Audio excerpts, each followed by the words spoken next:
Hello guys, once again welcome back to our channel Jupiter classes.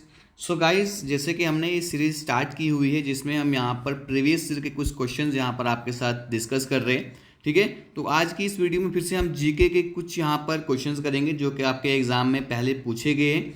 ठीक है, तो ये हमारा पार्ट 2 रहेगा। तो इस वीडियो को प्रेजेंट कर रहा हूँ मैं रोहित। तो बिफोर स्टार्टिंग में आपको वीडियो में एक चीज़ बता देना चाहता हूँ वीडियो से पहले कि ये वीडियो जो है आपका कोई भी जेकेएसएसबी का एग्जाम है उसके लिए इंपॉर्टेंट रहने वाली है, क्योंकि बहुत सारे क्वेश्चंस ऐसे रहते हैं जो कि आपको ना फ्रीक्वेंटली पूछे जाते हैं।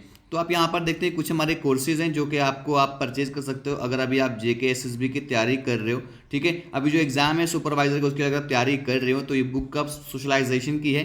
ठीक है, उसके बाद यहाँ पर एमसीक्यूज की बुक पे आपको देखने को मिलेगी। उस मोस्ट इंपॉर्टेंट है आपकी मॉक टेस्ट सीरीज, जहाँ पर आपको 160 प्लस गाइज मॉक टेस्ट आपको देखने को मिलते हैं। हर एक सेक्शन यहाँ पर हमने टच किया है और जो यहाँ पर आप इसकी प्राइस देखते हो वो बिल्कुल नॉमिनल आपको देखने को मिलती है। ठीक है, जीके की बुक आपका कोई भी जेकेएसएसबी का एग्जाम हो उसके लिए आप इस बुक को परचेज कर सकते हो ओनली 99 रुपीज़ में। जनरल साइंस की बुक है, इसमें कंप्लीट जीके का जो जनरल साइंस जेकेएसएसबी पूछती है हमने वहाँ पर इसमें कवर किया हुआ है। और ये बाकी बहुत सारी चीज़ें जो कि आप यहाँ पर परचेज कर सकते हो। तो बिना किसी देरी के मैं थोड़ी सी आपको और चीज़ यहाँ पर दिखा दूँ किस तरीके से हमने आपके क्वेश्चंस यहाँ पर कवर किए हुए हैं। देखिए, अगर ये साइंस का पोर्शन है, साइंस के आपके टॉपिक वाइज यहाँ पर टेस्ट जो है हमने बनाए हुए हैं। ठीक है, आप जाकर इन टेस्ट का आनंद उठा सकते हैं और यहाँ से कुछ सीख सकते हैं। इसके बाद और गाइस एक और चीज़ बता दूँ कि यूनिट वाइज जो आपका जिसे मैं हमेशा क्या कहता हूँ, बैकबोन कहता हूँ आपके सुपरवाइजर एग्जामिनेशन की। ठीक है, उसके लिए देखो यहाँ पर यूनिट वाइज सीरीज बनाई हुई है, टेस्ट सीरीज आपके लिए, आप जाकर इसे भी आप देख सकते हो। ठीक है, अब ज़्यादा हम बातें नहीं करेंगे, अब शुरू करेंगे हम आपकी वीडियो का पहला क्वेश्चन जो कि आपकी स्क्रीन पे आ चुका है। ठीक है, करना क्या है, देखिए अगर आप वीडियो देखते हैं तो आपको सबसे पहले चैनल को सब्सक्राइब कर देना है, बाद में वीडियो को लाइक करना है। लाइक तभी करना है जब आपको लगेगा कि वीडियो आपके लिए बेनिफिशियल है। ठीक है, तो यहाँ पर आपको कुछ चीज़ों का ऐसा भी जानकारी हो जाएगी कि कैसे क्वेश्चन जेकेएसएसबी आपसे पूछता है और आप अपने आप को वैसे तैयार कर सकते हैं। ठीक है, तो देखिए यहाँ पर पहला क्वेश्चन आपके सामने आपकी स्क्रीन पे आ चुका है कि who is the first Indian recipient of the international cricket council sir Garfield Sobers trophy. ठीक है, आपको पूछा गया था आपसे क्वेश्चन के फर्स्ट इंडियन रेसिपिएंट कौन है इंटरनेशनल क्रिकेट काउंसिल के जिनको सर गैरफील्ड सोबर ट्रॉफी से नवाजा गया। ठीक है, सचिन तेंदुलकर, राहुल द्रविड़, कपिल देव या उसके बाद एम एस धोनी। ठीक है, इस क्वेश्चन का जो आंसर है that is your option number B, Rahul Dravid. Rahul Dravid ऐसे पहले इंडियन रेसिपिएंट है जिनको यहाँ पर ये अवार्ड दिया गया था। ठीक, question number 2, autobiography of Maria Sharapova. Maria Sharapova की जो ऑटोबायोग्राफी क्या है, खुद अपने बारे में जब आप कोई किताब लिखते हो उसे बोलते हैं ऑटोबायोग्राफी। ठीक है, तो शारापोवा, मारिया शारापोवा की ऑटोग्राफी का नाम आपको बताना है। And then one day unstoppable, my life so far, playing it. देखिए, हमने कल से हमने दूसरी वीडियो है, हमने देखा कि क्या चीज़ जेकेएसएसबी पूछता है। देखिए जेकेएसएसबी यहाँ पर आपको बायोग्राफीज़ के बारे में पूछता है और आपको जेकेएसएसबी यहाँ पर बुक्स के बारे में भी पूछता है। इनके बारे में आपको ज़्यादातर ध्यान रखना है। ठीक है, और यहाँ पर कुछ जो अवार्ड ट्रॉफीज़ वगैरह होती हैं उनके बारे में भी आपको जेकेएसएसबी आपसे पूछता है। ठीक है, तो ये 4 ऑप्शन है, आपको बताना था इसका आंसर क्या है। इसका आंसर है option number B, unstoppable, my life so far. ठीक है, ये इस क्वेश्चन का यहाँ पर आंसर है ऑप्शन नंबर बी। तो क्वेश्चन नंबर 3 है गाइज आपके सामने, who among the following option is the daily. देखिए, न्यूज़पेपर के बारे में भी जेकेएसएसबी ने आपसे बार बार पूछा है। ठीक है, तो कौन सा ऑप्शन है जो कि डेली न्यूज़पेपर है जो संस्कृत में पब्लिश होता है। ठीक है, ऑप्शंस आपके सामने पूछे गए हैं, पंचजानिया, ठीक है, सनमार्ग, धरित्री या सुधर्मा। ठीक है, तो इस क्वेश्चन का आंसर है गाइज आपके सामने सुधर्मा। ठीक है, इस तरीके से क्वेश्चन जेकेएसएसबी पूछता है और आपको अपने आप को उसके अकॉर्डिंग ही क्या करना है, तैयार रखना है। सो गाइज नेक्स्ट क्वेश्चन है, in which of the following river is the Majuli island one of the largest river island in the world. आपको बोलना है कि कौन सी रिवर के ऊपर जो माजुली आइलैंड है, इसे हम लार्जेस्ट रिवराइन आइलैंड भी बोलते हैं, जो किसी रिवर के ऊपर स्थित है। ठीक है, पूरी दुनिया में सबसे बड़ा आइलैंड है ये। तो कौन सी रिवर के ऊपर है ये, महानदी, गंगा, ब्रह्मपुत्र या इंडस। ठीक है, तो गाइज ये जो माजुली आइलैंड है बहुत ज़्यादा न्यूज़ में भी ये रहा है कुछ दिनों पहले। तो यहाँ पर ये ब्रह्मपुत्र रिवर जो है, ठीक है, उसके ऊपर क्या है, स्थित है। तो ब्रह्मपुत्र रिवर को दूसरा क्या नाम बोलते हैं आपको याद होना चाहिए। ठीक है, इसको सांगपो रिवर के नाम से भी जाना जाता है। ठीक है, अलग अलग जगह पे इसे अलग अलग नाम से जाना जाता है। Question number 5, which among the following is the author the popular book becoming. देखिए दो क्वेश्चन यहाँ पर आ गए, तो दो क्वेश्चन आपसे बुक के बारे में आपसे पूछे गए हैं, तो ऐसे क्वेश्चन को वाइज अपने अपने माइंड में लेकर चलना है, ऐसे क्वेश्चन आपसे पूछे जाते हैं। द पॉपुलर बुक बिकमिंग, इसके ऑथर कौन है? Salman Rushdie, Hillary Clinton, Michael Obama या आर मार्टिन। ठीक है, इस क्वेश्चन का जो आंसर आपसे पूछा गया था, इस क्वेश्चन का आंसर था माइकल ओबामा। जो पॉपुलर बुक बिकमिंग है यहाँ पर ये लिखी है माइकल ओबामा ने। नेक्स्ट क्वेश्चन की ओर चलते हैं।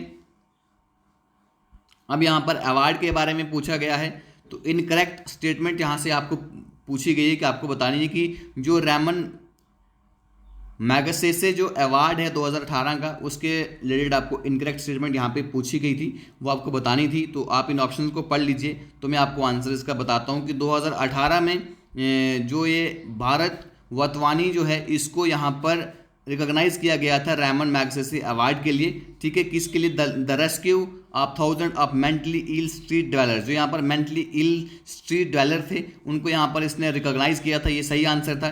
ठीक है, Bharat Vatwani and Sonam Wangchuk from China won the award, ये बिल्कुल गलत है।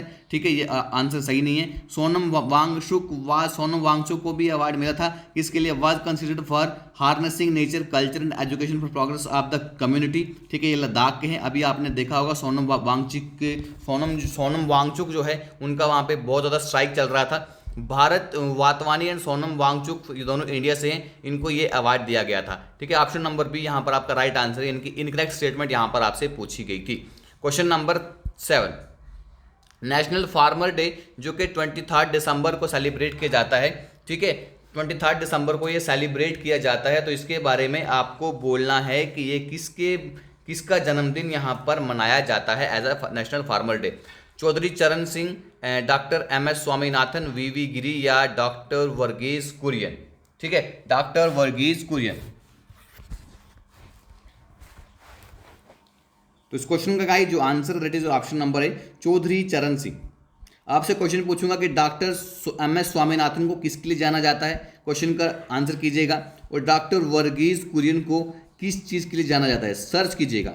ठीक है, दोनों ही बहुत इंपॉर्टेंट है। अगर मैं आपके एग्जाम के पॉइंट ऑफ व्यू से बात करूं और आपके अगर नॉलेज के पॉइंट ऑफ व्यू से बात करूं, तो दोनों ही गाइज आपके लिए बहुत इंपॉर्टेंट है। ठीक है, सर्च करके इसका आंसर करना कमेंट बॉक्स में। क्वेश्चन नंबर 8, राबी क्रॉप कब यहां पर बोई जाती है? सो होता है बोना, ठीक है, जब आप फसल लगाते हो। रीप होता है काटना, जब आप फसल काटते हो। ठीक है, इसे हम हार्वेस्टिंग सीजन भी बोलते हैं। October to March, August to September, March to June and April to August. So guys इसका आंसर बताना है। और आपसे एक और क्वेश्चन है, और आपने कोई 5 ऐसी क्रॉप्स हैं जो आपने बोलना है जो रॉबी क्रॉप्स होती हैं। ठीक है, ये आपने कमेंट करना है। और एक और चीज़ आपने कमेंट करनी है, आपने बोलना है कि कुछ आपने खारिफ क्रॉप्स के नाम कमेंट करने हैं। और यहाँ पर आपने ये भी बोलना है कि खारिफ क्रॉप जो है वो कब यहाँ पर बोई जाती है और कब उसको यहाँ पर हार्वेस्ट किया जाता है, कब उसको रीप किया जाता है। और वैसे ही सेम क्वेश्चन आपके लिए है राबी क्रॉप के लिए भी। तो इसका आंसर यहाँ पर जो राबी क्रॉप है, अक्टूबर टू मार्च में, अक्टूबर से मार्च यहाँ पर अक्टूबर में बोई जाती है और मार्च में फसल को काटा जाता है। ठीक है, जैसे कि आप आज की फसल देख रहे हो, गेहूँ हो गए हमारे, ये आते हैं हमारे राबी क्रॉप्स में। Question number 9, which of the following state and UT is match correctly. तो कौन सी स्टेट और यूटी जो है यहाँ पर करेक्टली मैच है उसकी ऑफिशियल लैंग्वेज के साथ? मेघालय की इंग्लिश, पौंडीचेरी की तमिल एंड हिंदी, मिजोरम की भूटिया एंड त्रिपुरा की Garo. The right answer for this question is option number A. जो मेघालय की जो ऑफिशियल लैंग्वेज है दैट इज इंग्लिश। ये बिल्कुल करेक्ट मैच किया है, और ये बाकी जो 3 हैं ये बिल्कुल इनकरेक्ट है। ठीक है, सर्च कर लेना। देखिए, सर्च में करने के लिए आपको चीज़ें क्यों बोलता हूँ, क्योंकि अगर आप कोई चीज़ सर्च करते हो, ठीक है, अगर आप कोई चीज़ सर्च करते हो ना, वो आपकी मेमोरी में लॉन्ग टर्म के लिए सेव रहती है। अगर कोई चीज़ आपके मेमोरी में लॉन्ग टर्म सेव रहे, वो आपके लिए बेनिफिशियल है। जितना मैं यहाँ से बोलूँगा वो आपके लिए उतना आपको वो याद नहीं रहेगा, बल्कि अगर आप कोई चीज़ खुद से सर्च करके उसको अपने माइंड में सेव करते हो ना, वो आपके लिए माइंड में लॉन्ग टर्म मेमोरी बनकर रह जाती है। ठीक है, question number 10, what do you mean by kleptocracy? Kleptocracy क्या होती है, ये आपको गाइस बताना है। ऐसी फॉर्म ऑफ गवर्नमेंट होती है जिसको which has gained or retained power through means of, जिसको यहाँ पर करप्शन के जरिए और चोरी के जरिए यहाँ पर जो पावर में आती है उसे बोलते हैं क्लैप्टोक्रेसी। या ऐसी form of government that combines and divides power between centralise federal authority and local authorities, जो यहाँ पर क्या करती है, जो कंबाइन करती है, ऐसी गवर्नमेंट जो कंबाइन करती है और पावर को डिवाइड करती है, जो जहाँ पर पावर सेंट्रलाइज फेडरल अथॉरिटी और लोकल अथॉरिटी के बीच में यहाँ पर पावर डिवाइड होती है। इसके बाद ऐसी फॉर्म ऑफ गवर्नमेंट है जहाँ पर इकोनॉमी जो होती है अंडर पब्लिक ऑनरशिप के अंडर होती है। या ऐसी फॉर्म ऑफ गवर्नमेंट जहाँ पे अथॉरिटी जो होती है जिनके पास अच्छे खासे मेरिट रहते हैं उसको हम क्लेप्टोक्रेसी बोलते हैं। सारे आंसर्स आपके यहाँ पर जो बी सी डी ऑप्शन गलत हैं। ऑप्शन नंबर ए बिल्कुल आपका सही आंसर है, जहाँ पर पावर जो है आपकी चोरी से, करप्शन से, क्लैप्ट से आप करप्शन याद रख लीजिए, बस सिंपल है। ठीक है। क्वेश्चन नंबर 10, अक्टूबर 2018 में किसको यहाँ पर chief economist international monetary fund का अपॉइंट किया गया था? रघुराम राजन, गीता गोपीनाथ, मोराइस एब्स्टफेल्ड या अजीम प्रेमजी? इसका क्वेश्चन का आंसर है गीता गोपीनाथ। ठीक है। इस तरीके के क्वेश्चन भी देखो आपका यहाँ पर जेकेएसएस भी आपसे पूछता है। सो गाइस, ये वीडियो बनाने का मकसद ही मेरा यही है कि आपको इन क्वेश्चंस के बारे में थोड़ी सी जानकारी हो जाए, किस तरीके से जेकेएसएस भी क्वेश्चन पूछता है। पार्लियामेंट ऑफ इंडिया का कौन सा हिस्सा नहीं है? विधानसभा, लोकसभा, ठीक है, उसके बाद राज्यसभा एंड प्रेसिडेंट। ठीक है। तो आपको पता है कि जो हमारा पार्लियामेंट है वहाँ पर हमारा लोकसभा भी होती है, राज्यसभा भी होती है और हमारे प्रेसिडेंट भी रहते हैं। ठीक है। ये सारे हिस्से। एंड विधानसभा को हम बोलते हैं काउंसिल ऑफ मिनिस्टर, जो कि आपके कहाँ पर रहती है, जो आपकी स्टेट में रहती है। ठीक है। Vidhan Sabha is right answer for this question, इनकी ये हमारे पार्लियामेंट इंडिया का हिस्सा नहीं है। Question number 13, identify the correct option. अब यहाँ पर आपको करेक्ट ऑप्शन को आइडेंटिफाई करना है with respect to the country area that borders the Arctic Ocean, जो कि यहाँ पर आपका आर्कटिक ओशन है उसके साथ क्या करती हैं, अपने बॉर्डर्स को शेयर करती हैं। ठीक है। तो ऑप्शंस पढ़ लेना, 4 ऑप्शंस यहाँ पर आपको दिए गए हैं। तो आपको उन 4 यहाँ पर देखिए, Canada, Greenland, Russia, Sweden and Finland, 5 countries के नाम आपको यहाँ पर हर एक ऑप्शन में दिए गए हैं। अब आपने बताना है कि जो आखिरी यहाँ पर ये मैप बेस्ड क्वेश्चन, इसको यहाँ पर मैं बोलूँगा, तो मैप बेस्ड क्वेश्चन ज्योग्राफी से आपको पूछे जाते हैं और जेकेएसएस भी पूछता भी है और पूछे भी है उन्होंने। इस क्वेश्चन का आंसर है आपका Greenland, Canada, Alaska, Russia and Norway. ये सारे जो हैं, ये सारे अपने जो बॉर्डर हैं ये शेयर करते हैं आर्कटिक ओशन के साथ। ठीक है। सो गाइस, नेक्स्ट क्वेश्चन है हमारे पास रेनमिनबी। ठीक है। जो रेनमिनबी जो है एक ऑफिशियल करेंसी है कौन सी कंट्री की? रशिया की है, चाइना की है, रोमानिया की है या ज़ेकोस्लोवाकिया की है?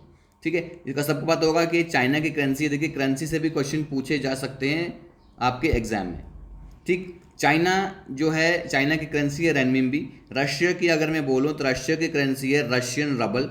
ठीक है। रोमानिया की करेंसी अगर मैं बोलूँ तो ये है गाइज हमारे पास Romanian ल्यू।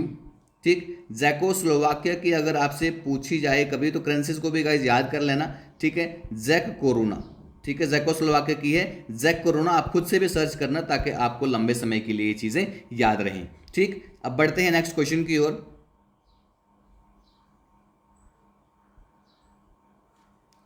Which of the following statement is correct with reference to the Man Booker Prize 2018 for fiction? तो 2018 के लिए फिक्शन के लिए किसको यहाँ पर मैन बुकर प्राइज मिला था? इस क्वेश्चन का आंसर आपको मैं बता देता हूँ, तो याद रखेगा कि देखिए किस तरीके से यहाँ पर प्राइजेस के बारे में आपसे क्वेश्चन पूछे जाते हैं। तो एक वीडियो मैंने आपको कल भी बोला था, अवार्ड्स एंड प्राइजेस पे आपके लिए एक वीडियो मिलेगी, उसको भी आप जाकर देख लेना आपके एग्जाम से पहले। ठीक है। इसका आंसर है ऑप्शन नंबर सी, अन्ना बर्न्स को 2018 में बुकर प्राइज मिला था उसकी नॉवल मिल्कमैन के लिए। ठीक है। चलिए अब बढ़ते हैं क्वेश्चन नंबर 16 की ओर।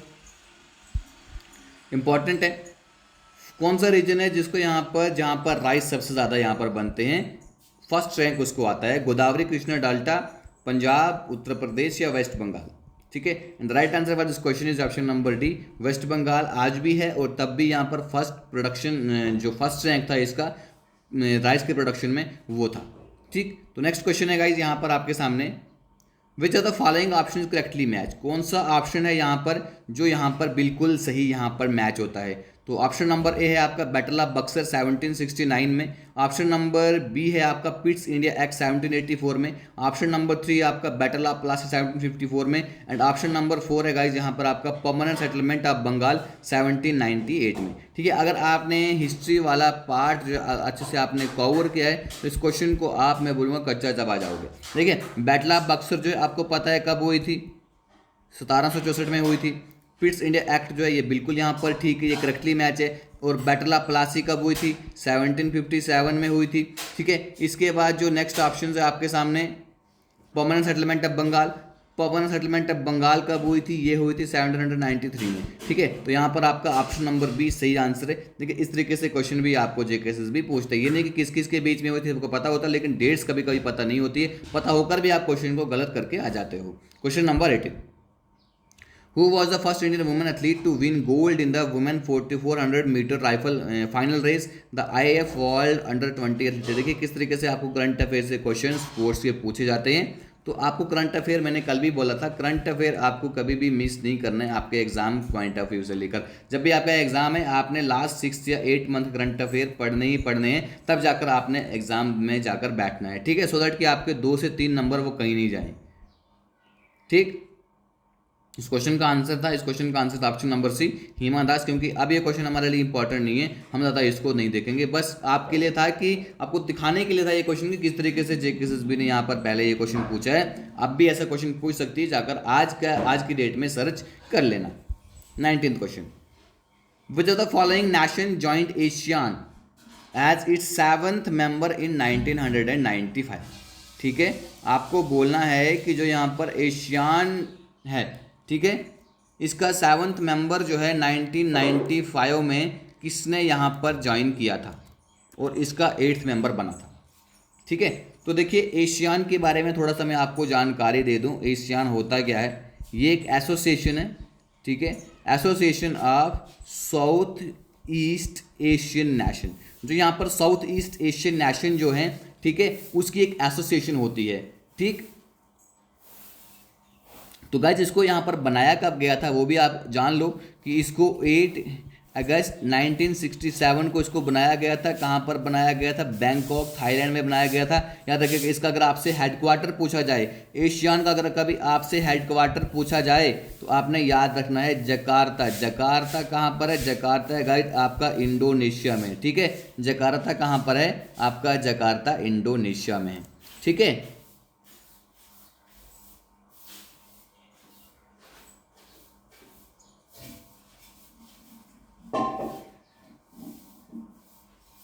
इसकी मेंबरशिप अगर बात करूं कितने मेंबर हैं इसके, 10 मेंबर स्टेट्स हैं।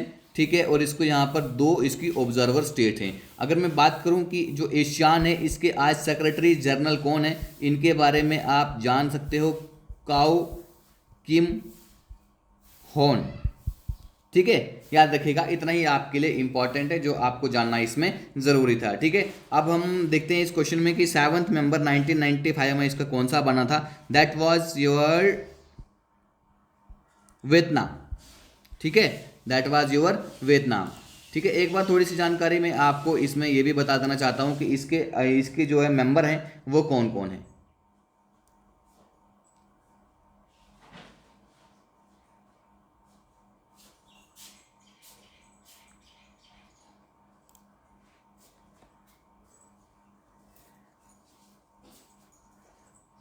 देखिए गाइस, इसके जो मेंबर हैं, इंडोनेशिया है, ठीक है, मलेशिया है, फिलीपींस है, सिंगापुर है, थाईलैंड है। ठीक है, याद रखना है आपने इन मेंबर्स के बारे में, ये इसके इंपॉर्टेंट मेंबर्स हैं। ठीक है, और भी इसके मेंबर्स हैं जैसे कि